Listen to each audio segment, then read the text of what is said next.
We're standing in 3 Mile Creek near the crossing of 2nd Street Bridge, which goes over 3 Mile Creek. We're on a portion of the trail that was constructed about 10 years ago. It's really changed as the creek has seen a lot of people come up and down it. We've noticed a lot of erosion on the banks and in the channel, and particularly the section between Esplanade and 2nd Street.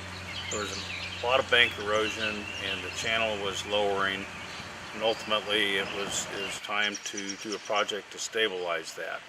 We've got pictures going back 20-something years showing how the channel has changed over time between some very, very heavy rainfall events and then a general lowering of the channel bottom of the Missouri River.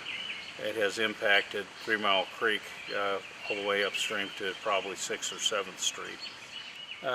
Kansas Gas owns the property where the new parking lot is for Stove Factory Lofts, which is immediately north of the trail. The parent company of Kansas Gas is One Gas, and they're from Oklahoma. They own the property and have to manage it for some ancient contamination from the 1800s when there was a coal gasification plant here. And we've been working with them for 25 years on finding ways that we can use the property and they can maintain their protection of the environment. And we came up with a project together to stabilize the bank, protect the new parking lot from further erosion, and it was a nice cost share arrangement between One Gas and the city of Leavenworth. We shared the cost of the engineering 50% each, and the cost of the construction was shared 65% to One Gas and 35% to the city of Leavenworth. The project included, well, first of all, protecting the existing trail and the bridge that we're on here, but we had to widen the channel in an effort to slow the water down a little bit as it came through here between 2nd and Esplanade. So by widening the channel, we created a fairly steep bank, which the river had already done narrower. We added a classic reinforcing mat about every 8 inches all the way from below the creek to up to the parking lot, about 10 foot wide, and built up a new bank. And then we covered the bank with an erosion mat and planted some shrubberies, some trees, and we'll be seeding with grass here to get the bank stabilized. Okay. The bank is steep, but it is stable with that erosion, or with the reinforcing mat underneath it. Right.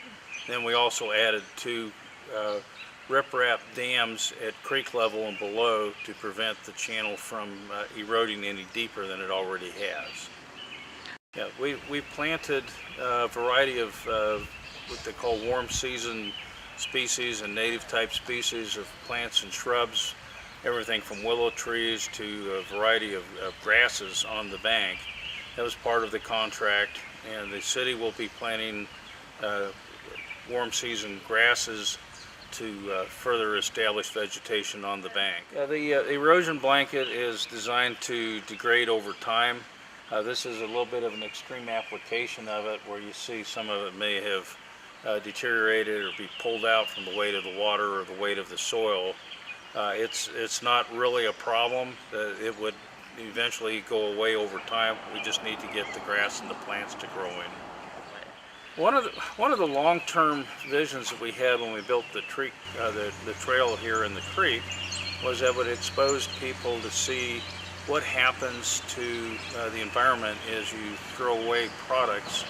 You see things in the creek that have washed in, and hopefully it increases their awareness. There's everything from beach balls and plastic cups and styrofoam things from fast food places. You can look down here and see it's like pillows and cushions that have somehow worked their way into the creek.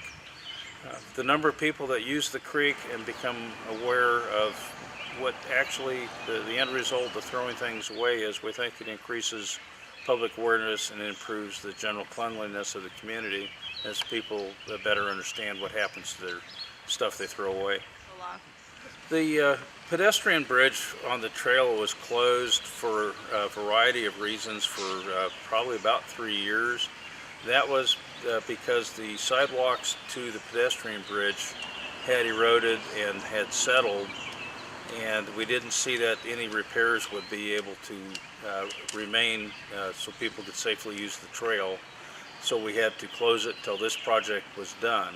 And part of this project was rebuilding the slope where the sidewalk connects to the pedestrian bridge, improving the drainage system off of the parking lot so that the water doesn't create erosion around the abutments of the pedestrian bridge. Now, the pedestrian bridge is actually set on the abutments of an old railroad bridge from the 1800s, and we took the opportunity to have those abutments tuck pointed so that they will cease their kind of deterioration in the joints and be a sustainable part of our community for a long, long time.